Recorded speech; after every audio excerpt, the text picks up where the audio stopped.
Ya, dari ajang AFF Beach Soccer 2018, timnas Indonesia ditahan imbang oleh Malaysia. Hal ini membuat peluang Indonesia untuk masuk ke babak final terancam.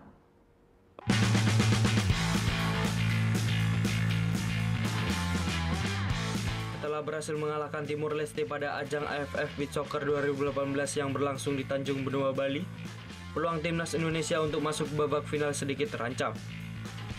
Pasalnya pada partai Indonesia melawan Malaysia, timnas Indonesia ditahan imbang oleh Malaysia dengan skor 4-4. Malaysia terlebih dahulu unggul di menit ke-8 pada babak pertama. Namun tidak berselang lama timnas Indonesia berhasil menyamain skor menjadi 1-1. Kondisi tersebut bertahan hingga babak pertama selesai. Babak kedua Malaysia kembali unggul dengan skor 1-2.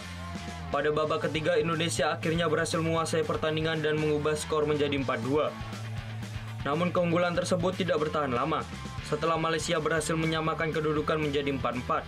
Merasa sudah unggul, tidak dipertahankan di pertahanannya sehingga selalu main hanya sekedar tidak kembali lagi posisi.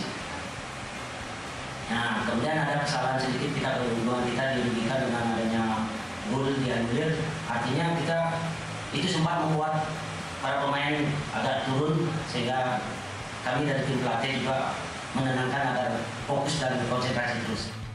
Skor imbang antara Indonesia dengan Malaysia membuat kedudukan Indonesia berada di peringkat ketiga klasemen sementara. Untuk bisa maju ke babak final, Indonesia harus menanti hasil pertandingan antara Vietnam dan Thailand.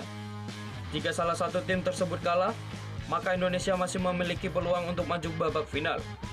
Namun jika hasilnya imbang, maka peluang Indonesia masuk ke babak final tertutup. Surya Sanjaya melaporkan untuk NET.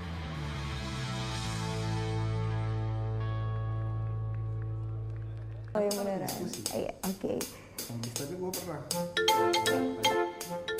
Nah, udah kan nonton beritanya? Jangan lupa di subscribe, di like, dan juga di komen ya akun YouTube dari Net Bali. Terima kasih udah subscribe. Yang belum, jangan sampai lupa. Di sebelah sini nih.